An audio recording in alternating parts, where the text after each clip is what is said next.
दोस्तों, उत्तराखंड में स्वच्छ सर्वेक्षण, उत्तराखंड ही घर क्या पूरे भारत में स्वच्छ सर्वेक्षण के परिणाम आए हैं। साफ सफाई का जो राष्ट्रव्यापी अभियान होता है शहरों का, और उसको लेकर अब खैर उत्तराखंड के जो रिजल्ट्स हैं वो बेहतर हैं पिछले वर्षों की तुलना में। तो उसको लेकर बहुत सारी बातें जो हैं वो चाहे सोशल मीडिया पर या मीडिया में आ रही हैं, लेकिन मुझे लगा कि इस लाइव वीडियो के माध्यम से मैं आप तक सही जानकारी आपके साथ साझा करूं कि हमें उन रिजल्ट्स को कैसे समझना चाहिए, उनको कैसे देखना चाहिए। क्योंकि अगर हम उन रिजल्ट्स को मिसअंडरस्टैंड करते हैं, अगर हम उनको प्रॉपरली इंटरनलाइज नहीं कर पाते हैं, तो कहीं ना कहीं हमारी एक जो अंडरस्टैंडिंग है उन रिजल्ट्स को लेकर एक गलत हमारी धारणा बनती है। तो इसीलिए मैंने इस लाइव वीडियो में आने की इस मुद्दे को लेकर सोची। पहली बात दोस्तों ये है कि जो स्वच्छ सर्वेक्षण 2021 के जो परिणाम आए हैं वो 4,320 शहरों के हैं, तो ये जानना ज़रूरी है। और हमारा जो भी रैंक है, हम कह रहे हैं भाई हमारा ये फला फला रैंक है, तो हमारा वो जो रैंक हमारे शहरों का है वो 4,320 शहरों से नहीं है। और ये जो 4,320 शहर हैं इसमें अलग अलग कैटेगरीज हैं। उदाहरण के तौर पर एक कैटेगरी जो 10 लाख से ज़्यादा जिन शहरों की जनसंख्या, एक कैटेगरी वो है। दूसरी कैटेगरी वो है जिनकी जनसंख्या 1 लाख से लेकर 10 लाख तक है। तो ये नेशनल लेवल की रैंकिंग्स हैं।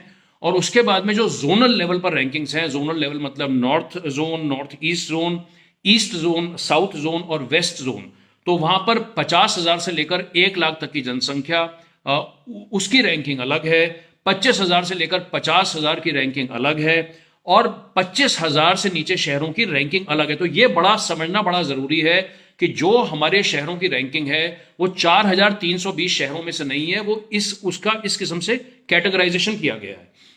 इसके अलावा 62 कैंटोनमेंट बोर्ड्स का भी जो है उसका रिजल्ट्स आए हैं। जहां पर गंगा टाउन्स की बात हो रही है तो 48 गंगा टाउन है जिनकी 1 लाख से जनसंख्या ज्यादा है, 43 ऐसे गंगा टाउन है जिनकी 1 लाख से कम जनसंख्या है। तो ऐसे करके लबोलबाब बात का यह है कि हम खुद इस भ्रम में ना रहें और दूसरों को भी हम लोग भ्रमित ना करें कि भाई हमारी फला फला रैंकिंग आई है। अब थोड़ा सा आगे बढ़ते हुए हम इसकी बात करते हैं। और मैं सबसे पहली बात शुरू करना चाहूंगा जो हमारे उत्तराखंड के जो बड़े शहर हैं, आप मेरे हाथ में एक शीट देख सकते हैं। ये स्वच्छ सर्वेक्षण वेबसाइट से शीट निकाली गई है, और मैं सबसे पहले देहरादून शहर से अपनी बात को शुरू करना चाहूंगा। तो जो देहरादून का एक पहली बात तो उत्तराखंड के लिए एक बधाई की बात है कि कोई भी शहर टॉप 100 में आया है। लेकिन जो देहरादून का 82nd रैंक है वो 372 शहरों में है, वो 4,320 शहरों में नहीं है। हम लोगों को ये बात समझना हमारे लिए बड़ा जरूरी है। और जैसा आप यहां देख सकते हैं कि हमारा जो रैंक है देहरादून का वो 82 आउट ऑफ 372 है, तो ये समझना जरूरी है।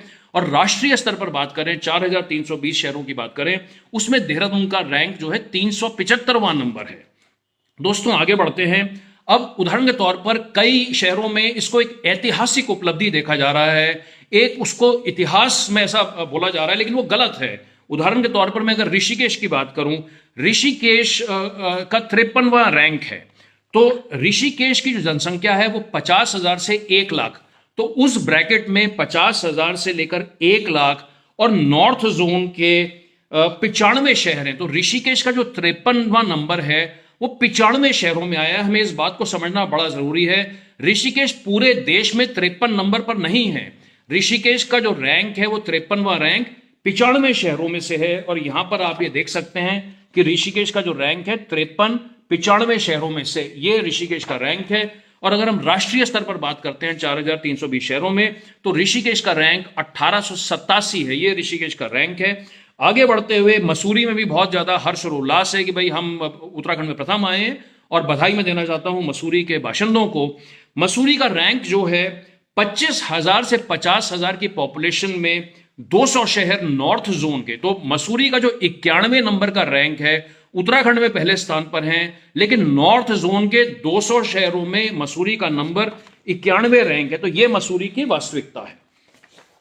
और मुनि की रेती, जिसका मैं एक बहुत बड़ा फैन हूं, एक छोटी सी हमारी 25,000 से कम जनसंख्या, मुनि की रेती का नॉर्थ जोन के 720 शहरों में 11वां रैंक है। तो ये मुनि की रेती का रैंक है। तो जैसे मैंने आपसे कहा, मैं इसको अगर समराइज करूं तो यही कहना चाहूंगा कि हम लोग हमारी ठीक है, हम लोग एक कदम आगे बढ़े हैं, लेकिन हम इतना अति उत्साहित ना हों कि हम इसको एक ऐतिहासिक उपलब्धि करार कर दें। जैसे हमने ऋषिकेश का उदाहरण लिया, ऋषिकेश का 53वां रैंक है, लेकिन वो 95 शहरों में है, वो पूरे देश में नहीं है। इसी तरीके से चाहे देहरादून है, मसूरी है।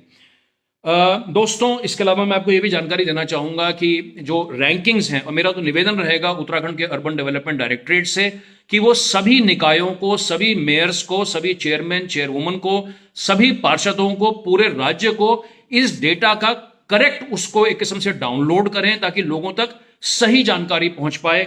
हम लोग स्वयं इस बात को लेकर भ्रमित ना हो। ठीक है, मैं बार बार इस बात को कह रहा हूं कि हम लोग एक कदम आगे बढ़े हैं, लेकिन हम इस बात को लेकर भ्रमित ना हो कि जो है हम बहुत अच्छा कर रहे हैं। अभी बहुत सारी चुनौतियां साफ सफाई को लेकर के है।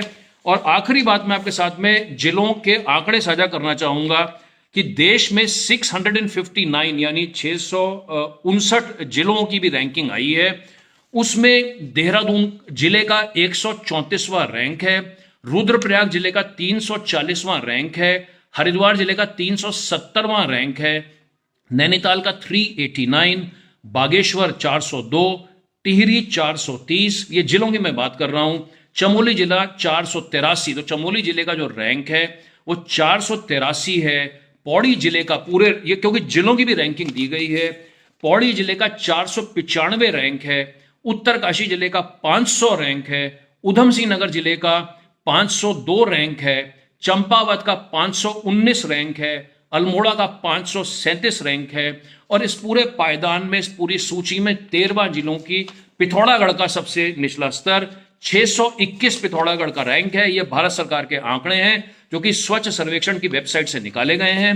जैसा मैंने कहा, टोटल 659 यानी 659 जिलों की यह रैंकिंग है। मैं पुनः जाने से पहले अपनी इस बात को दोहराना चाहता हूं कि हम लोग आंकड़ों को गवर्नेंस के पॉइंट ऑफ व्यू से, पब्लिक पॉलिसी के पॉइंट ऑफ व्यू से, जनमानस के पॉइंट ऑफ व्यू से हम उस डेटा को पूरी तरीके से देखें, उसे पूरी तरीके से समझें, और अपने जो हमारे निगम के कर्मचारी हैं, जो हमारे शहर के लोग हैं, बाशिंदे हैं, हम स्वयं उस बात को समझे तो सही कि भाई हम कहां खड़े हुए हैं। तो ये बड़ा जरूरी है, और इसीलिए मैं आज आपसे जो है मैं मुखातिब हुआ था। तो अगर ये जानकारी, क्योंकि ये एक बड़ी महत्वपूर्ण जानकारी है साफ सफाई की, और अगर हम आंकड़ों के बात भी ना करें, उत्तराखंड में भी साफ सफाई को लेकर, अभी तो हम खाली अर्बन साफ सफाई की बात कर रहे हैं, हम अभी ग्रामीण, क्योंकि ये जो आंकड़े हैं ये हमारे खाली शहरों को लेकर के हैं, तो जो हमारे ग्रामीण इलाके हैं, जो हमारे पर्यटन स्थल हैं, उस पर साफ सफाई को लेकर अभी बहुत ज़्यादा काम करने की आवश्यकता उत्तराखंड राज्य को है। हम लोगों को अभी भी जो हमारे बेसिक्स हैं, गीला सूखा, हमको उसको शुरू करना है, अपने बड़े शहरों को करना है। हमें अपने शहरों को, अपने गांवों को, अपने टूरिस्ट स्पॉट्स को गार्बेज फ्री बनाना है, और हमें वाकई में उस दिशा में काम करना है। अभी बहुत ज़्यादा हम लोगों को मेहनत इसको लेकर के करनी है। मैं अंत में सिर्फ यही कहूँगा कि ठीक है, हम लोग एक कदम आगे बढ़े हैं, लेकिन हम लोग हर्ष और उल्लास में इतने भ्रमित ना हो जाएं कि हम इस बात को भूल जाएं कि अभी भी उत्तराखंड के सामने साफ सफाई को लेकर बहुत सारी चुनौतियां हैं। तो यही मेरा आज का संदेश रहेगा। आपने इस वीडियो को देखा, आपका ढेर सारा धन्यवाद। Thank you very much.